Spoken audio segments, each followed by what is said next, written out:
The powerful time to be in the presence of the Lord. Ang ganda po nung song, no? It's we usually sing that song, Heart of Worship, and sana it will be a personal to all of us tonight. That kasi ang Panginoon na hinihintay niya tayo ngayong gabi. And let this be a personal talk to the Lord. That, Lord, I'm coming back to the heart of worship. It's not about me, but it's you, Lord. Na ang Panginoon lamang ang may tataas sa gabing ito, na ang presensya niya lamang ang mararamdaman, yung yakap lang ng Panginoon ang mararamdaman natin sa gabi. Amen? So, hallelujah! God is good! And all the time, balik energy ako. I'm sorry po, this past few weeks, this past few days, alam niyo naman po yung nangyari, and I've been, buti po ng Panginoon sa buhay ko because still I'm standing here in front of you. It's really a great testimony na mabigyan ulit ng opportunity to be in this stage po at magamit po ng Panginoon sa kanyang vineyard. So whatever po yung mga napagdadaanan natin, whatever yung mga sakit na nararamdaman natin, let this be, yun po yung maging reason to do more for the Lord.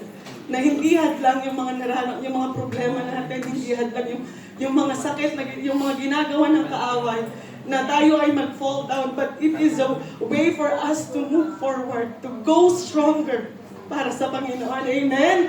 Hallelujah! Bakit parang iba yung boses ko? Hallelujah! Purihin po ang Panginoon for this beautiful opportunity to once again gather in His presence. So, tayo po ba ay nabe-bless sa gabing ito? Amen? So, can you say that to the person seated next to you, kapatid, hindi aksidente na andito ka ngayong gabi.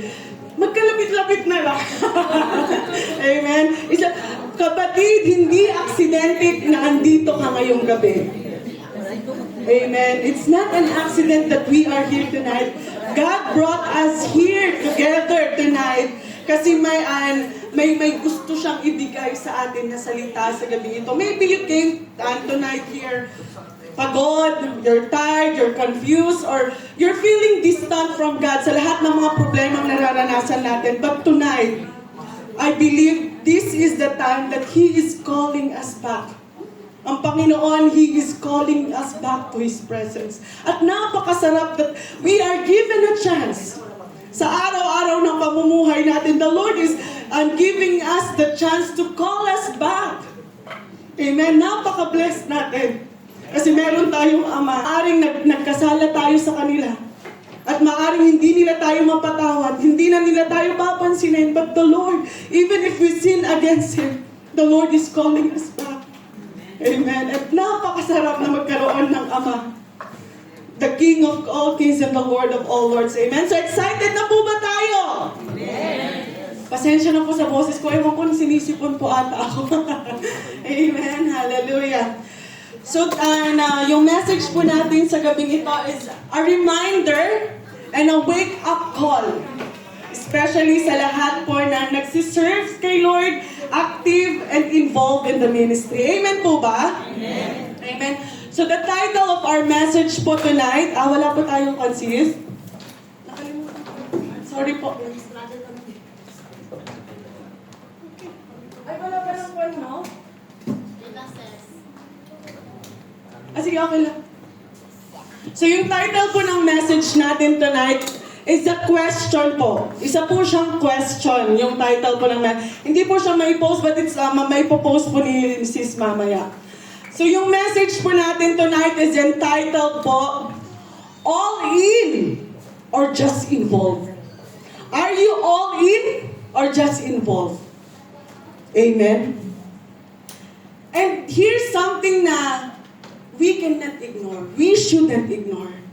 A warning po that we must not overlook. Mga kapatid, church, serving God is not a free pass to sin. Ang paglilingkod po natin sa Lord, ang pagsiserve natin sa church, it's not a free pass para mamuhay tayo sa kasalanan. Hindi po siya pwede mong i-swipe lang na andito na yung grace. So pwede lang akong gumawa ng kasalanan. So church, this is a reminder, a wake-up call to all of us. It's a warning na minsan nakakalimutan natin na ang pagsiserve natin sa Panginoon, hindi yan free pass para gumawa tayo ng kasalanan, mga kapatid. Hindi sapat ang pagiging active mo sa church kung hindi naman tayo tunay na sumusunod sa Panginoon. Let's pause for a moment and ask ourselves, am I truly aligned with God's will? Or am I just busy doing things in His name? Sumusunod ba talaga ako sa Panginoon? O busy lang ako sa mga gawain para sa Kanya? That it is just like a routine na. Naging routine na ng pamumuhay natin. But let this be a question to all of us tonight. That am I truly aligned with God's will? Or am I just busy doing things in His name? Amen po. Sabi nga po sa salita ng Panginoon, Jesus tell this Himself sa Kanyang salita. Sa Matthew chapter 7, 21 to 23. Bear with me po kahit, ayun po. Ayun po yung, balik po tayo sa title. Amen. So our title po sa gabing ito is All In or Just Involved. Amen. So yun, doon na po tayo sa word sis.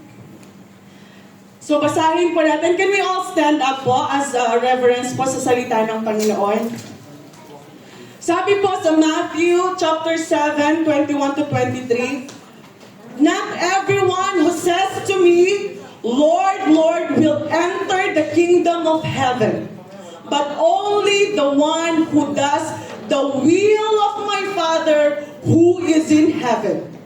Many will say to me on that day, Lord, Lord, did we not prophesy in your name, and in your name drive out demons, and in your name perform many miracles? Then I will tell them plainly, I never knew you. Away from me, you evildoers. It's a strong reminder to all of us, church, that you can be busy for God and still be far from Him. So tonight, let us open our hearts and honestly ask ourselves, Lord, am I really all in or just involved? Can we just close our eyes po as we pray? Hallelujah, Lord God. Hallelujah, Jesus. Our Heavenly Father, our Creator of heaven and earth, Lord, our King of kings and our Lord of lords. We thank you, Panginoon, for this evening, O God, for the gift, Panginoon, of life, Lord God, for the gift, Panginoon, for the opportunity, Lord God, na kami, Panginoon, ay pinagsama-sama mo muli, Lord God, sa bulwagang ito, Panginoon, to praise you, Lord God, and to hear your word tonight, Panginoon. Lord, we humble ourselves before you tonight, O God. Lord, cleanse our hearts, Panginoon. Nang sa ganon, Panginoon, we may fully receive your word tonight, Panginoon. We pray, Lord, that you will silence, Lord God, every distraction, Panginoon. Ano man, Panginoon, ang gawain ng kaaway, Panginoon, sa gabing ito, Lord God. We nullify it, Lord God. We cancel it, Panginoon. Hayaan mo, Lord God, na yung presensya mo lamang, Panginoon, ang may tataas, Lord God, sa gabing ito, Panginoon. Lord, speak through your word, Panginoon, and Lord, speak, Panginoon, through your servant, Panginoon. Lord, wala kaming magagawa, wala akong magagawa, Panginoon, kung wala ka, Panginoon, sa aming mga buhay, O God. Lord, we need you tonight, Panginoon. Holy Spirit, speak to us, Panginoon. Speak to all your children tonight, Panginoon. Maraming salamat, Panginoon, at sa iyo lamang namin pinibigay lahat ng papuri at pagsamba. For in Jesus' name we have prayed. Amen. Amen. We can all sit down po. Hallelujah. Mga kapatid, okay pa po ba tayo? Baka naman inaantok na tayo. Okay naman po. Tapos yan yung mga kamay natin. Can we just shake our hands po? Para mabuhay lang po yung buong katawan natin, that as we hear pag nakita natin yung kapatid natin na medyo paantok na, ganun natin ng konti. Uy, sis! Uy, bro! Makinig tayo. Amen? So, ito po. Let me ask you po something very direct na question. Bakit ka naglilingkod? Bakit tayo naglilingkod sa Panginoon? Para ba sa Panginoon talaga o para sa sarili nating image? Let me ask you this very direct question. If, Pastor, kung makakasakit man ako, this is not a word from me, but this is a word from the Lord. Bakit tayo naglilingkod sa Panginoon? Para ba talaga sa Panginoon? Or para lang sa mga image, sa sarili nating image? Let's be honest, sometimes ministry becomes our cover-up, our mask.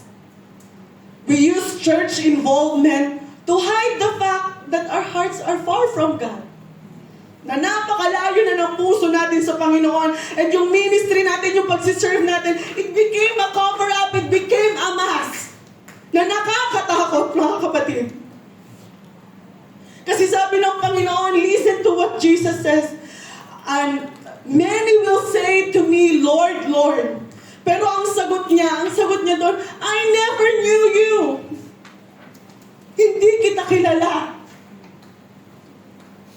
At nakakatakot yun na mangyari. We don't want to hear those words from the Lord. Na pag sinabi natin, Lord, eto ako. Sasabihin ng Panginoon sa atin, I never knew you, anak. Hindi kita anak, I never knew you. Sino na po dito ang nakapunta sa Global Village? Siguro lahat tayo, no? Kasi isa ito sa parang tourist spot ng Dubai. Nakapunta na po ba tayo? May kausap po ba ako? Amen. Sino na po dito ang nakapunta sa Global Village? Amen. Siguro lahat talaga tayo nakapunta. Siguro yung mga babies lang natin. Si baby si Joshua. Kasi baby pa. Amen. Halos lahat na siguro. Napansin niyo ba doon? Iba't iba yung klase ng ticket. Pagka nagpila tayo, may mga, before tayo makapasok, bibili tayo ng mga ticket. And meron talagang special ticket doon, yung all-access pass. Yung, kapag meron ka noon, pwede kang sumakay sa lahat ng rides, pwede kang maglaro sa lahat ng booths, at pwede kang yung manood ng mga shows, basta ipakita mo lang yung card mo na yon, and makakapasok ka at makakapag-enjoy ka. Magagamit mo lahat ng access. Makakapaglaro ka sa lahat. Amen? Pero mga kapatid, ito ang gusto kong tandaan natin ngayong gabi. Christianity is not like that. Grace is not an all-access pass to sin. Hindi porket saved tayo, pwede na natin gawin yung gusto natin. Hindi porket ginagamit tayo ng Panginoon sa ministry, ibig sabihin, okay lang mamuhay na labag sa kanyang kalooban. Church, grace is free, but it is not cheap. Kasi ang cost noon yung buhay ni Jesus Christ. It cost His life. It cost Him everything. Because of His great love sa atin, mga kapatid. Kaya uulitin ko po, grace is not an all-access pass to sin. It's not a license to sin, but a call to live in a transformed life. Amen po ba? Amen. Hallelujah! Pwede ba natin sabihin, God is good! God is good! Amen, hallelujah. Tinitignan ko lang po kung, konti lang po yung kan natin ngayong gabi. It's very brief lang po, so please bear with me. Amen. And so let's dive deeper po into what God wants us to understand tonight. Nakakasunod naman po tayo, no? Are we following? Amen. Amen. Sabi po sa point 1,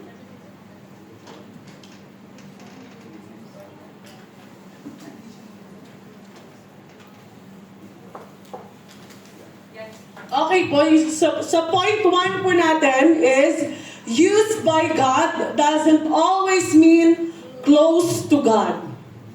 Sabi sa kanyang word sa 1 Corinthians chapter 13 verses 1 to 3, if I speak in the tongues of men or of angels, but do not have love, I am only a resounding gong or a clanging cymbal. If I have the gift of prophecy and can fathom all mysteries and all knowledge, and if I have a faith that can move mountains but do not have love, I am nothing. If I give all I possess to the poor and give over my body to hardship that I may boast but do not have love, I gain nothing. Amen. Mga kapatid, you can be inulit ko lang po, you can be very active in church. Sige, 100% yung attendance natin. Every Saturday, every Bible study, every prayer. Yes, pwedeng mag-lead ka sa worship powerfully. And yes, you can be committed in serving the Lord, in sa kanyang ministry work. And still be far. Malayo ka pa rin sa Panginoon. Let's look at the life po of Judas. Kasama siya sa 12 disciples. And he walked with Jesus. He saw miracles. He heard yung teachings ng Panginoon at ginagamit siya ng Panginoon sa kanyang vineyard. Pero sa huli, what did Judas do? He betrayed Jesus. Bakit? Because being used by God is not the same as being close or being intimate with God. Hindi sapat na ginagamit ka niya. Ang tanong, kilala ka ba niya?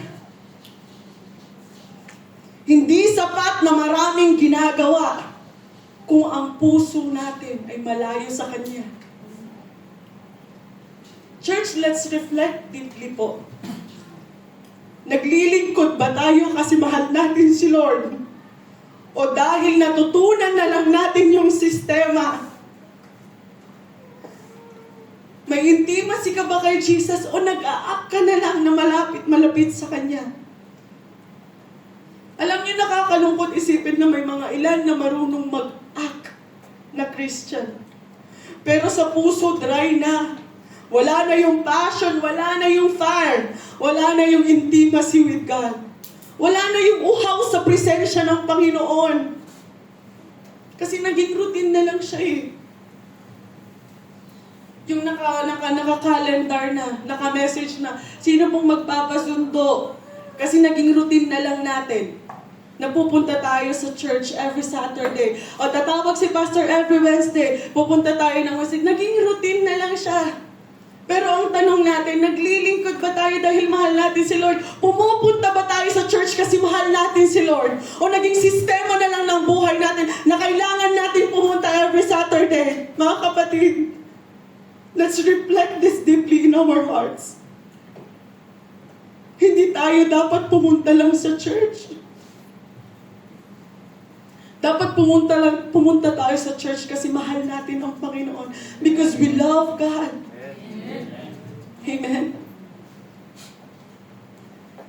Hallelujah, Lord God. Tandaan po natin, God doesn't want our performance.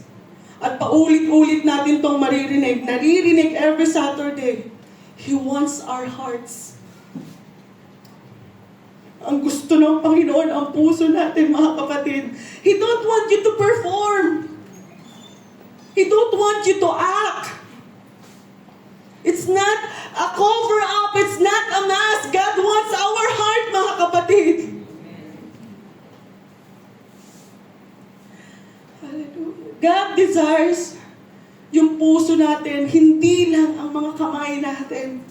Hindi lang yung mga talento natin ang gusto ng Panginoon. But He wants more is the heart of all of us. And God is after our relationship. Hindi lang yung religious na activity. Tonight, i-check po natin ang buhay natin, mga kapatid. Are we truly serving God out of love? Or out of habit? Or out of duty? Or out of pressure? Or just to be seen? Kasi gusto mo lang makita na naglilingkod ka. Kasi church ministry without intimacy is very dangerous po. Yung service mo sa Panginoon without surrendering your life is shallow. Napakababaw. At yung gifts mo, kung walang love sa Panginoon, it's empty. Kaya mga kapatid, sa gabing ito, let's return to our first love. Kay Jesus. Let's not just serve in His name. Let's walk in His will po. Let's not just do church, but let's be the church. Amen? Sana ngayong gabi magising tayong lahat sa katotohanan, we must prioritize our relationship with Jesus above all else. Hindi lang dahil kailangan natin ang Panginoon. Huwag tayong maglingkod dahil kailangan lang natin ang Panginoon. Amen? But because we love the Lord. Amen? Hallelujah! So number 2 po, okay pa po ba tayo? Amen. Amen. Isang malakas nga na palakpak para sa Panginoon. Amen. Hallelujah. Si sis naman kasi nagagalit. Hindi. Amen. Hallelujah. So point number 2 po is grace leads to change, not excuses. Ang grasya po ng Panginoon nagli-lead sa atin para tayo'y magbago. Hindi natin ginagawang dapat na excuses yung grace ng Panginoon. Sabi po sa word niya sa Romans 6 verses 1 to 2, what shall we say then? Shall we go on sinning so that grace may increase? By no means we are those who have died to sin. How can we live in it any longer? Na-save na tayo mga kapatid eh. And how can we live any longer sa sin? Mga kapatid, grace is the most precious gift na na-receive natin sa Panginoon. Kasi it's free, undeserved, and came at the highest cost. At alam na natin yon, that is the life of Jesus. But here's po yung truth na sinabi ko kanina sa ating introduction. Grace is not a license to sin. Hindi po pahintulot para mamuhay tayo ayon sa gusto natin. Lord, kasi gusto ko to eh.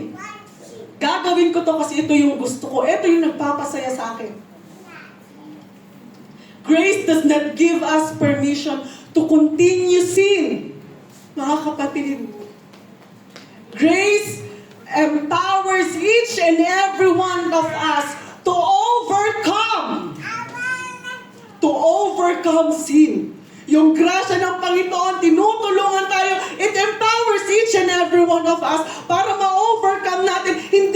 Hindi ginagamit ng hindi permission yung grace ng Panginoon para gumawa tayo ng kasalanan. Yes, it's free. But tandaan natin, it cost the life of Jesus. He gave it all in. Hindi lang siya naging involved. Mga kapatid, He gave His life all in po. Hallelujah.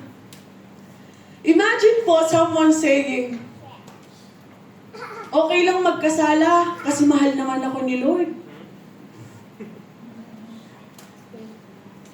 Imagine po someone saying this, okay lang to kasi forgiven naman na ako. That kind of thinking is just, hindi lang po siya mali. Nakakatakot siya. It's very dangerous. A very wrong mindset. Kasi ang grasya po ng Panginoon, it's not a get out of jail free card. Amen? Naririnig niyo po ba ako, kapatid? Amen. Ang grace ng Panginoon, it's not a get out of jail card. Na pag nagkasala tayo, itatap lang po natin, enter na tayo. It's not like that. Hallelujah. Ang grace ng Panginoon does not make sin safe. But grace makes holiness possible. At yung grace ng Panginoon was never meant for us to make yung careless na mga gawain, but it makes us more careful about how we live, about how we think, and And yung paglakad natin sa Panginoon everyday, it makes us more careful. Let's be honest, hindi porket naglilingkod ka sa Panginoon, okay lang na may tinatagong kasalanan. Hindi porket faithful ka sa ministry, okay lang na punong-puno ng pride o bitterness ang puso mo. At hindi porket ginagamit ka ni Lord, okay lang na may makamundo kang gawa. At hindi porket may bunga yung gawain mo, accepted ka na sa pagsunod kay Lord. God sees beyond that, mga kapatid. Kasi anong tinitignan ng Panginoon? It's our hearts. At gaya nga ng sinabi ko kanina, grace it is not something that we use to cover up. Na ginagawa nating mask. At kaya kung may kasalanan tayong tinatago at ginagamit natin ang God is gracious bilang excuse, that's not grace. Kino-compromise mo ang Panginoon. God is not calling us to religion and He is calling us to repentance. At ano ba yung repentance? Yung repentance po is turning away sa mga kasalanan natin and turning toward with Him. Sa Panginoon with a change of hearts. Lagi natin pinapanalangin, Lord, forgive us. Lord, we repent. At ano ang gusto nating ibig sabihin gusto nating sabihin kay Lord? Lord, ayoko na tong kasalanan na to. Lord, give me a change of heart. That as we pray, Lord, I repent for all the sins that I have done. Manggaling sana sa mga puso natin yon. Na pag nagsabi tayo sa Panginoon, Lord, patawarin mo ako. The Lord is gracious, yes. But hindi natin dapat gawin yon na excuse kasi kino-compromise natin ng Panginoon. Kasi yung grasya ng Panginoon, it transforms our lives. It doesn't just give, it doesn't just forgive. It changes yung puso natin, yung desire natin, at it changes our lives fully kung talagang isusurrender natin yung sarili natin sa Panginoon. Kaya kung may sin sa mga puso natin sa gabing ito, kung may galit sa mga puso natin, na ayaw nating isuko, huwag mong gamitin ang grace bilang takip. Gamitin natin ang grace para magbago. Let grace lead us to repentance. Let grace lead us to surrender. And let grace make us more like Jesus. Not just in ministry, but in our character and in our lifestyle. Yung buhay natin sa araw-araw. Let grace make us more like Jesus. Amen po ba? Amen. Ito ang pinakagusto natin, number 3. Hanggang 3 lang po tayo, amen? Are we okay pa po? Amen. Amen. Hallelujah. Now, point 3, as we go on po sa point 3 natin, sana po yung mga words na napakinggan natin sa gabing ito, hindi lang siya narinig dito. At lalabas dito. Hayaan natin na narinig natin at ilagay natin sa ating mga puso. Amen?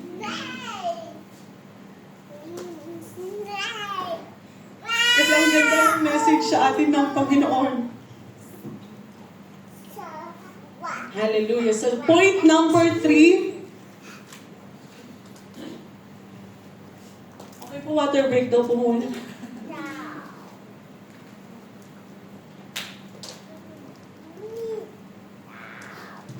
Thank you. Amen. So number 3, the call to serve is also a call to be holy. Sabi po sa word ng Panginoon sa 1 Peter chapter 11, verses 15 to 16, but just as He who called you is holy, so be holy in all you do.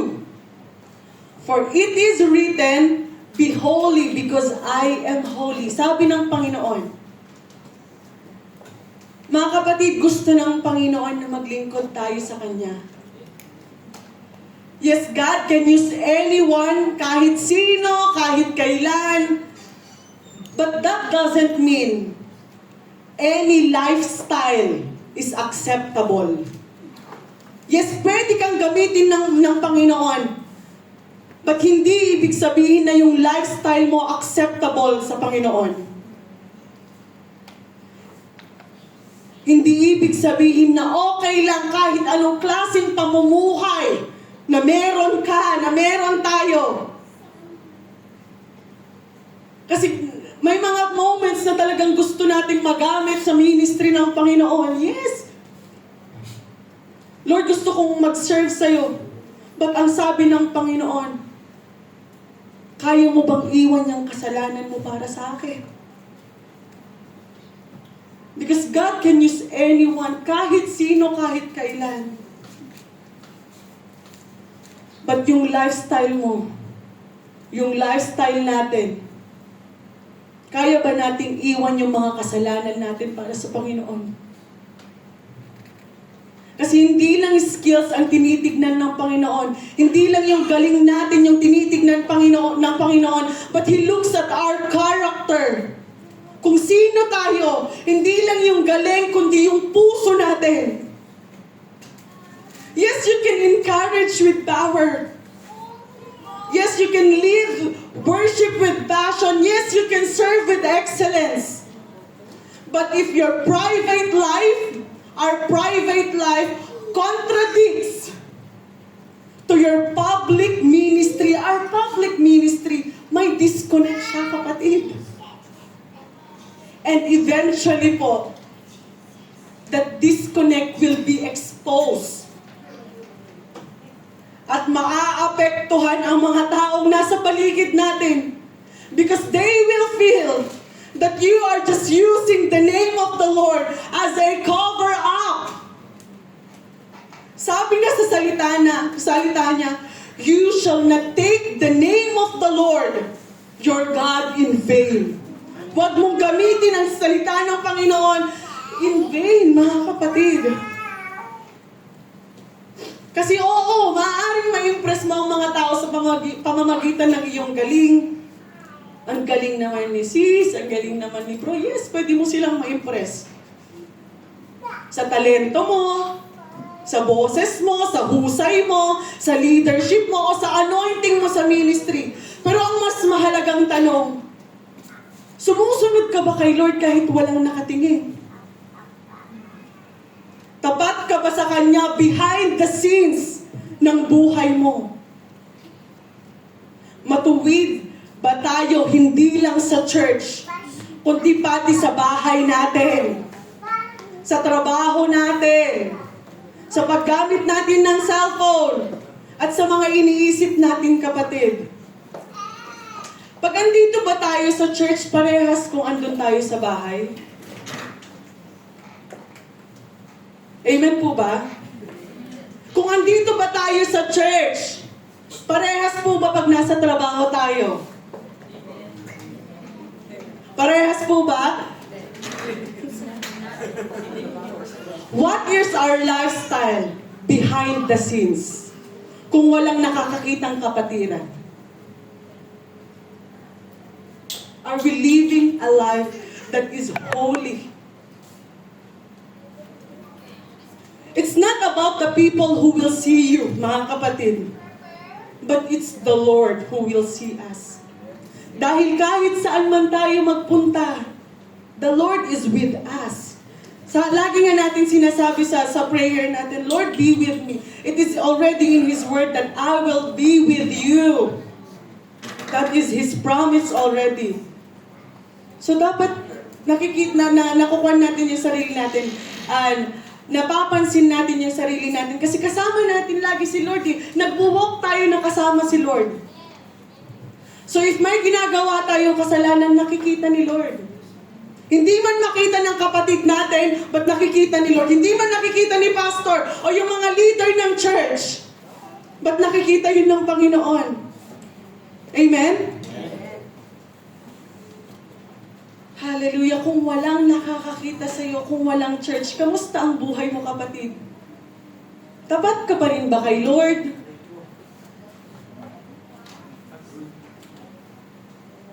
Hallelujah. Mga kapatid, naniniwala ako na wala sa atin dito ang nagsiserve just to be seen. Ang nagsiserve just to perform. Because in here, I know and I believe in my heart.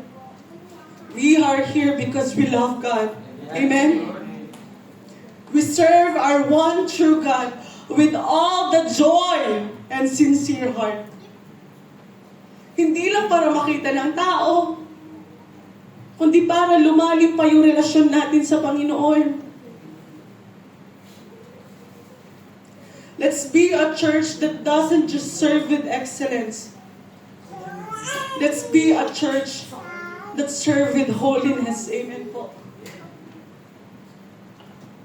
Not just with your skills, but with surrendered hearts. Not just with action, but with your character. Not just in public, but also in private. Kapag mag-isa ka na lang, kapatid. Amen po ba? As we conclude po, can we just stand po? May natutunan po ba tayo ngayong gabi? Are we okay po? Isang malakas din ang palakpak para sa Panginoon. Amen. Hallelujah.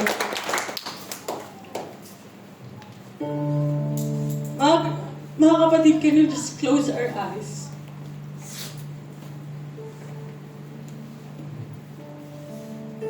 Can we just take a deep breath po?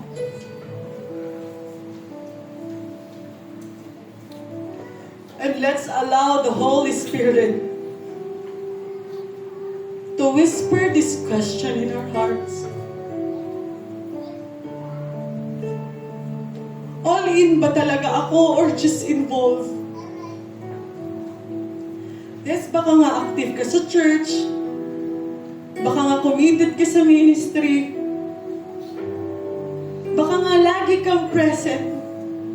Pero kumusta ang puso mo, kapatid? Maaring ganito na yung nangyayari. Ilan sa atin you're showing up, pero you're showing empty.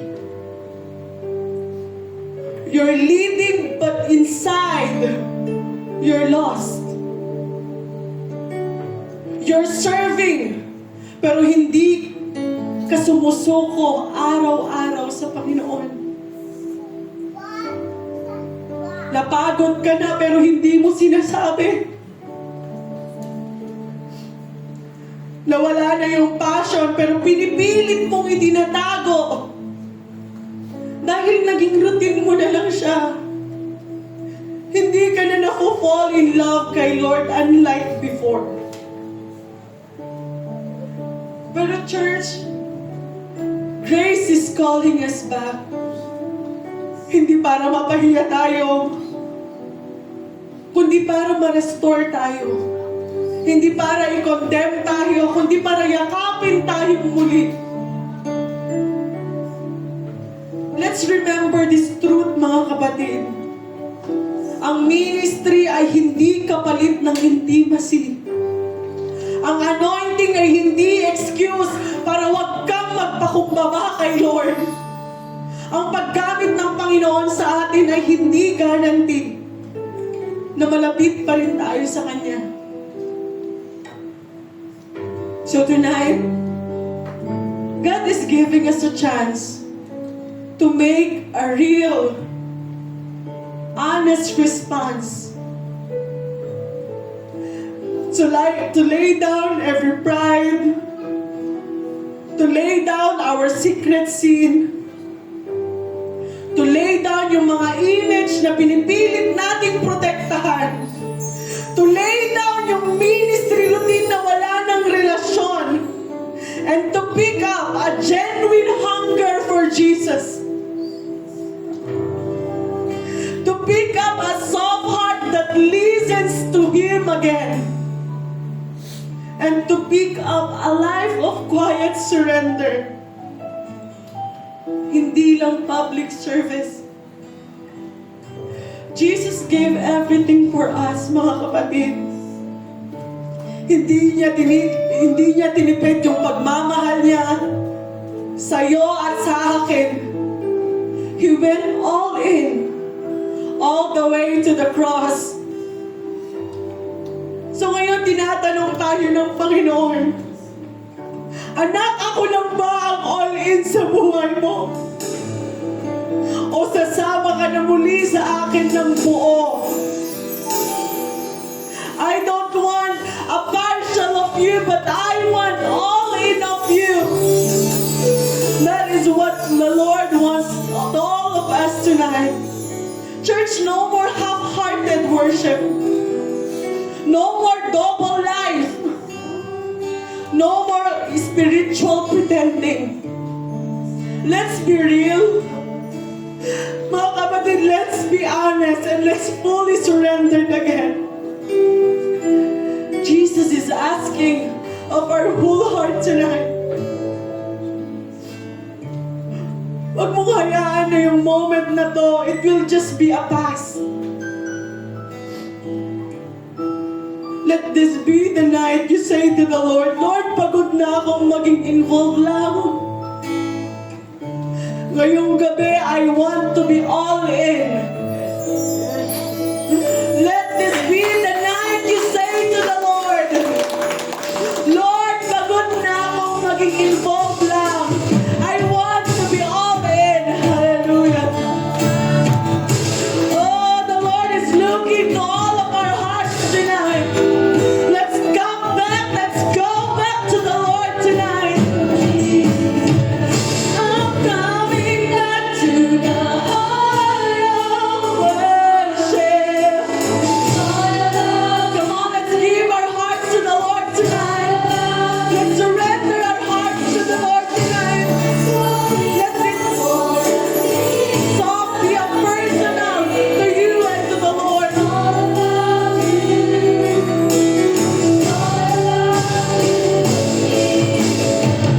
I'm coming back to the heart of worship, when it's all about you.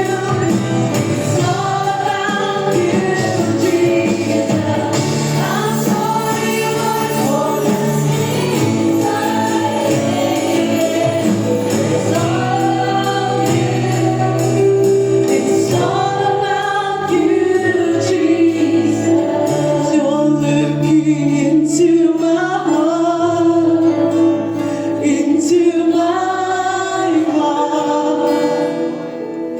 It's all about you, Jesus.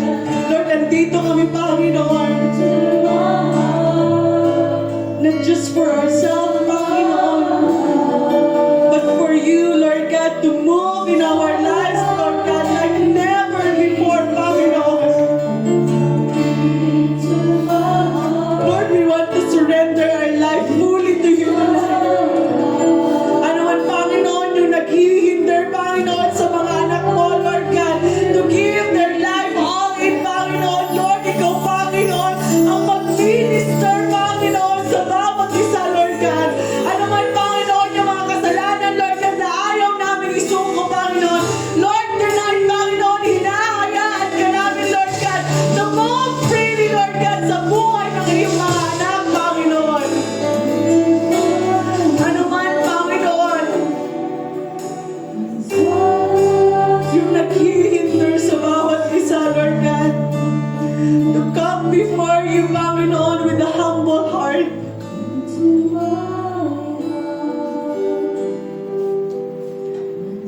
Lord, ikaw, Panginoon, ang mangusap, Lord God, sa bawat isa tonight. Maraming salamat po, Panginoon, sa iyong mga salita ngayong gabi, O God.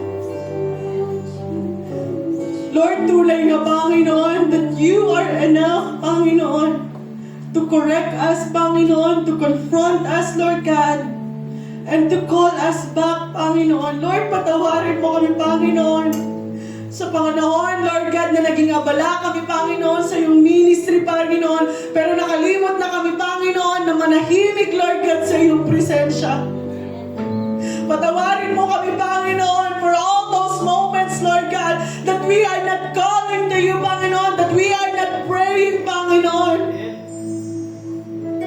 Alam mo, Panginoon, ang mga puso namin, oh God, sa gabi ito. Lord, we ask, Panginoon, na kami, Panginoon, ay patawarin mo, Panginoon, for all those moments, oh God. At sa gabi ito, Panginoon, Lord, we surrender everything, Panginoon. We surrender our sins to you. We surrender our pride, Panginoon. We surrender, Lord God, our secret struggles, oh God. We surrender, Panginoon, even, Lord God, our ministries, oh God. Hallelujah. Change our hearts, oh God. Restore, Panginoon, yung hunger namin, Panginoon. Yung thirst namin, Panginoon, sa presensya mo, oh God. Bring us back to you, oh God. Bring us back to our first love, oh God, which is you, Jesus.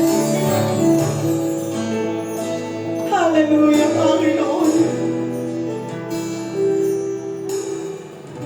Hallelujah, Jesus. Nawa, Panginoon, yung mga salita mo, Lord God, sa gabing ito, Panginoon. Hindi lang namin narinig, Panginoon, but we will retain it, Panginoon, sa mga puso namin, Lord God, that as we walk with you, Panginoon, Lord, magagamit namin, Panginoon, yung mga salitang binigay mo sa amin, Lord God, sa gabi ito, Panginoon. Hallelujah. Tulungan mo kami, Panginoon. Tulungan mo kami yung mga anak, oh God. Lord, mahirap sa amin, Panginoon. Kung mahirap man sa amin, Lord God, na ibigay, surrender, Panginoon, yung mga sa kasalanan namin, Lord God. Lord, we cry out to you, oh God. Lord, buksan mo, Panginoon, ang isipan namin, Lord God. Ang puso namin, Panginoon, that we will fully surrender to you, oh God. Not just the partial of us, Panginoon. All of us tonight, oh God. Maraming salamat, Panginoon, sa presensya mo, Lord God, sa gabi ito. Lord, kung kami man, Panginoon, ay nasaktan, Lord God, sa gabi ito, Lord, yakapin mo kami, Panginoon. Hallelujah, Jesus. We praise you, O God. Maraming salamat, Panginoon. We thank you, Lord God. And Lord, sa iyo lang namin, Panginoon, binibigay, Lord God, lahat, Lord God, ng papuri, lahat ng pagsamba, Panginoon, because you deserve everything, oh God. For in Jesus' name we have prayed. Amen, amen.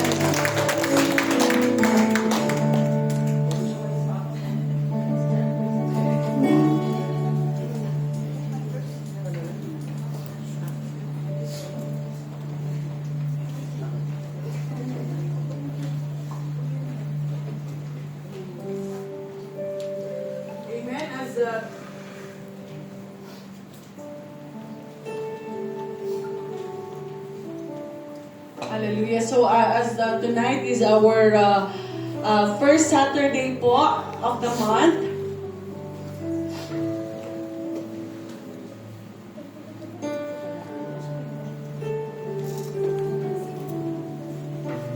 And we come to remember po yung ulit, yung great love ni Jesus na pinakita niya sa cross. Amen.